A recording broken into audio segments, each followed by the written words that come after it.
Spring Chinook, guys, if I had to take and cut it down to my favorite time to go catch Chinook, it's in the spring. And there's only one word that says it, and it's aggression. The fish are aggressive. Okay, guys, I apologize for that. I'm sorry. I didn't even think about that until you brought it up, Coeur d'Alene Lake. Huh? We'll talk to you later about that. Okay. Yeah, look for it's called Planer Board Chinook in your subscriber site, and that's a video on Coeur d'Alene. All right. Okay? But they're aggressive fish. Okay? Fall fish, when they first come in September, they're aggressive. They're bright. Okay, now I say bright. Well, they're not shiny like they are in the ocean, but they're brighter. The fish in the river in the fall time, the water's warmer. They tend to age faster. They wear down quicker. In the springtime, the flows are up. The water's cool. They're charging up like crazy. And they're extremely aggressive. So what I tend to do in the springtime, I don't use a lot of rotating baits, super bait, helmeted herring, cut plug herring. That's something that I do in the fall time, more of a rolling presentation. In the springtime, because they are aggressive, fresh fish, I like to use plugs. I like to pull a spinner, okay, with a tuna bag on it. So that's the kind of stuff that we're going to talk about here. Understanding where to position your boat and why you should position it there, and understanding the water flow. Because water flow, whether it's high or down, is going to dictate to you where you should be fishing at. Last year we were fishing the Salmon River, flows were 50,000 plus, and they were advising us not to go out. And we were one of only a few boats out there. Main reason was I didn't have to run far to my hole, so I didn't have to go through any of the big nasty stuff in my boat. Okay? But when the water's high like that, you have to fish differently than you do if it's a slow flow or a moderate flow. Say from 50,000 it goes down to 25,000. So those are the things that we're going to teach here. First thing, talking about flow. If you guys look at a river, the first thing you need to understand is this. Here's the top and here's the bottom, and the flow is moving this direction. Your fastest water is up in the top here. As you progress down through to where you get down towards the bottom, it gets slower and slower and slower. Okay? Where do fish want to be when it's moving fast? Bottom. Down below, correct?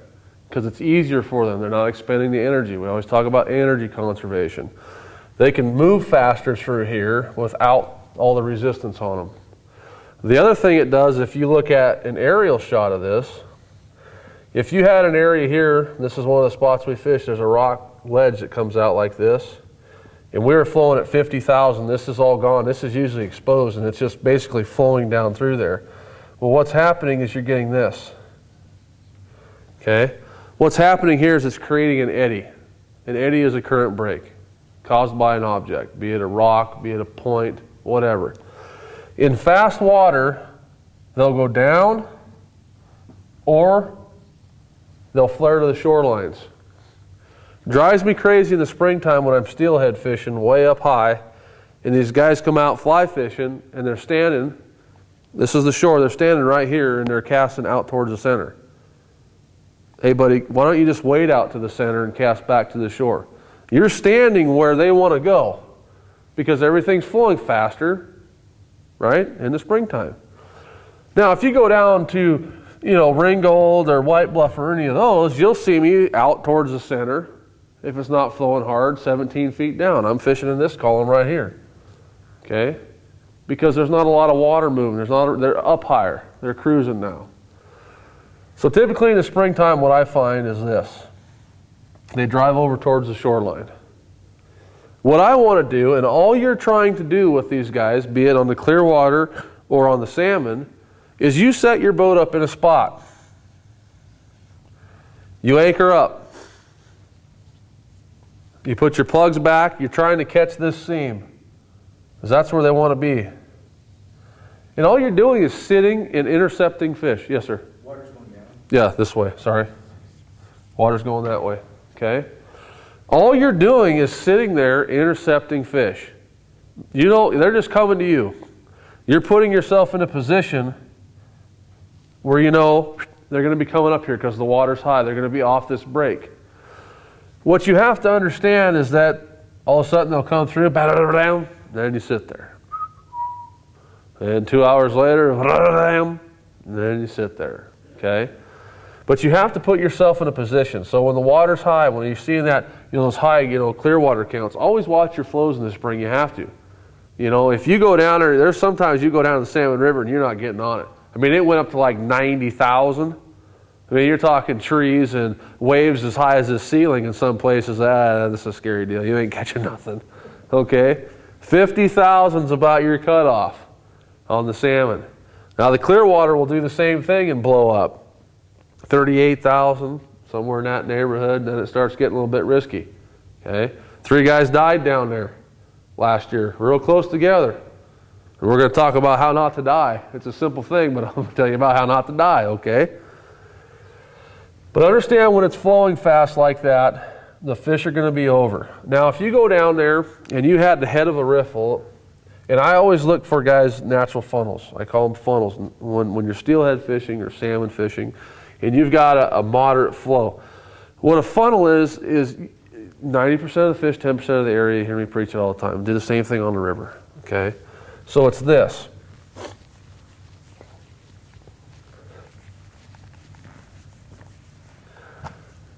What a funnel is, you know how you see a riffle of water coming down, right? Gets rapidy. Well, what usually happens if the water's going this direction here, what usually happens at the base of these? What does it do? It kind of bellies up, gets a little wide and slows down? Well, up on the top, it's usually kind of a belly up in here, right? And it's kind of slow in here. I mean, that's a pretty average hole. You'll see fast water, then it slows down. Well, what you have here is this is going across shallow water. It's changing in elevation. There's an abrupt change in elevation. That's what's creating the rapids. What those fish do is they have to condense down because it's really, really shallow over here. You can tell by the little tiny riffles. And then you have bigger riffles in the center. Well, that's the area they're going to come through because it's just too shallow on these outsides out here. So what happens is you've taken that river and you've necked it down. What these fish are going to do is power up through here because, hey, they'll be sucked down to the bottom, but it may be 6 feet. So they're fighting the whole current. So they power up through. Steelhead do the same thing, guys. And then they go over like this. And they get off into this because you'll see this like these eddies right here where it starts to pick up and it'll be glassy flat in here. Those fish power up through there and they pull over to the side, either side, and they rest. What I like to do if you've got moderate conditions is I like to anchor up here, okay, and run my plugs back like this. So I'm intercepting those fish as they pull over to rest. I've now condensed this river down here, condensed it down to a funnel where I know they have to navigate. So now I'm in a position where they have to come through and they're going to be more concentrated. Increases my odds. All right. Now if this thing blows up, when you know that funnel's there, but now the water looks the same all the way through because a river sometimes looks straight when it's blown out. It just looks like one big mass of water. Well, you know that there's something here, and what will tend to happen is these fish will still have to come through there, but now you're going to be parked over in here. Further up into the slacker water, off right against the shoreline. Okay? Moderate conditions set up at the front of a funnel. How do you know if you're in too fast water?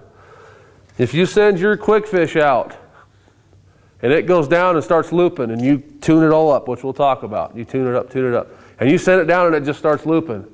If you can't run this back there, tuned up, without it rolling, it's too fast. That's an indicator.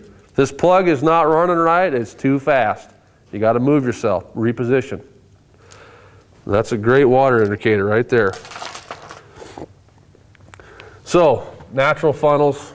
And then guys, finding salmon on the Clearwater or the Salmon River, it's not hard because there's going to be 20 other boats there. Okay? Trust me, if they're catching fish, they're going to be parked there, just go fish where they're at. So let's talk about how do we get to where we can get the percentages to catch the fish. Now, spring Chinook salmon are much more forgiving than fall fish. When I'm fall fishing, constantly washing my hands, nobody touches the lure, I wear gloves if I'm handling bait, yada, yada, yada. These fish are aggressive in the spring. Keep your stuff clean, but don't be a freak about it. You don't have to get as worried about it. Cleanliness is next to godliness when you are talking salmon. Not as critical in the spring because the fish are just ornery. They're flat ornery, okay? All-time favorite setup is this. Okay, 14s, 15s, and 16s. Okay, typically 15s and 16s. Just a quick fish. I like quick fish over flat fish. I like the action better. They'll stay down in faster water. What you'll notice with these, if you come up here and look at them, all the bills are beaten off of them right here. I don't run these off of a three-way setup. I don't run them off of a diver. I let this go back. That 50,000 that we're talking about when it was flowing, these are going back 12 foot of water, right on the edge of that seam where that eddy's being formed, and they're just down on the rocks climbing around. All right? No divers or nothing. Divers and stuff you're talking about using in the fall. Now, if you're using a spinner rig, which I'll show you, you're going to have to use a diver to get it down there. But these guys, this is going to catch you more fish than anything I have up here, I can promise you. It's erratic action, it's flashy, we got scent to it. They're going to hit it, all right? What you have to understand with these is this. You guys all wrap your plugs? Sardine wrap the plugs? Okay. 2 rules for you. And last year it was tough, and you guys will probably remember, you couldn't find good sardines anywhere. All the warehouse had was just crummy ones that were just junk. It wasn't their fault. If you can, when you get your sardines, try to buy the big ones. If you have to, call up a G.I. Joe's over on the coast or a Sportsman's Warehouse over on the coast. They readily get better bait than we do because they're in the ocean fishery, correct? Call up one of those stores. Say, hey, I want some big sardines. I want them whole. They're going to be fresher and you're going to get better product because the buyers won't send that stuff out here because they just don't know what's going on. That's the biggest problem. Call the stores over there. You'll get them. G.I. Joe's, Sportsman's, whatever. Buy the big, whole sardines. You know, the ones you see already pre-filleted? Don't buy those. Buy the whole ones. Fillet them yourself. You're going to get more production out of those baits than you will the pre-filleted. Why that is, I don't know if it's when it gets frozen, it does something to the meat. They don't work as well. Buy the whole ones. Now when you fillet it out, here's the rule on these. Now, if you go to the Lure Jensen site and you look at it and they say, well, 1 7/8 by 3 3/4, don't get it down to an exact science when you wrap it. The exact science is this. No more than 1/2 inch the width, no more than 3/4 the length. The reason for that is a principle of hydrodynamics. When you wrap this plug, you've got your plug here, like this, and whatever, I'm not an artist, okay? And underneath here is our wrap, like this, and we got a wrap in here like this. And if we look at it from a head shot, we've got whatever. This is the bottom of the plug, and then this is the wrap underneath, all right? You always wrap flesh side out, skin side up. So the skin is against the painted surface, the flesh is out. If you go more than half and you start getting out here so it's tying like this, when water goes around a rock, what happens in behind it? There's a slack area, right? And the water just kind of, if this is the rock and the current's coming this way, the water flows around it and it just kind of whiffs in like this, right? Well, what that's doing, if your wrap is sitting in here, that water is just basically pulling that scent back. When you get out past the half, you start to mess with the flow of water around this end right here. I hear it all the time. Guys go out and they can't get their plugs to tune. There's 2 reasons that happen. One is you've wrapped too big. Now you're getting on the outside, which is creating disturbance of flow, which is now disrupting this nice flow, which it should be. And it's caused it to roll and twist and do all these things crazy. So you keep it within that realm to where it's just kind of tapping out on this right here. You're going to have a lot better success tuning them that way. Same thing if you go too far back. You put too much on there.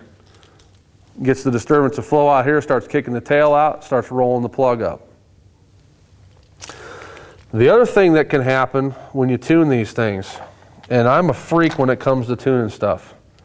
I'm extremely anal. I don't care if it's a soft plastic on a worm hook going for bass or if it's a plug or whatever. All right, here's what happens. You go to the store and you buy one of these. You should never, ever just put it on without tuning it. All right, it should always be tuned. I don't care how good the manufacturer is. Each one of them is different. You've got your tie eye in the front. Everybody knows this. I can tell you guys probably seen this 100 times. And if it rolls this way, you turn it opposite. Okay, so all you're doing is opposite. Take your pliers, if it's rolling this way, I come back to the right a little bit to bring it back in. Just little tiny adjustments. First problem people make is they go too far. Then all of a sudden it's going, it's climbing out this way. The second thing that happens is this. These guys, okay, it said I had to be 1/2 and 3/4. I'm there, I'm not hanging out. I tuned it and the thing just keeps rolling and rolling and rolling. See those guys right underneath there? Nobody ever tunes those. If one of these gets laid off, one side or the other, on a crankbait for bass or this banana plug for salmon, it is going to run out of tune. So if you're ever fighting that and the salmon clamp down on these and they get to twisting and turning, guess what? You'll bring it back and this will be all jacked up, which causes that hook to run out, which causes it to run off. So if you're having a problem, look at these. You want these in line right here, front and back. That'll help that problem. Now something that we do on these plugs when you guys wrap them, and I left mine at home. I was in a hurry this morning and I just left it there. Everybody's familiar with wrapping them with the magic thread. You know what that is? Everybody knows what that is? Okay. You know how it's kind of a pain to hang on and to do it, like twist it? What I want you to do is go to the fly tying shop, Sportsman's Warehouse or wherever, and get a bobbin holder for the thread. You clip that in there, run it up through, and now it holds it for you. Okay? You know what I'm saying? You seen the guys tie flies? Just clip it in there and thread it up through, and then it's perfect. All right? I got so sick of trying to do it when we were down, Dad and I were down there salmon fishing, that I said, you know, this is going to work, and it works perfect.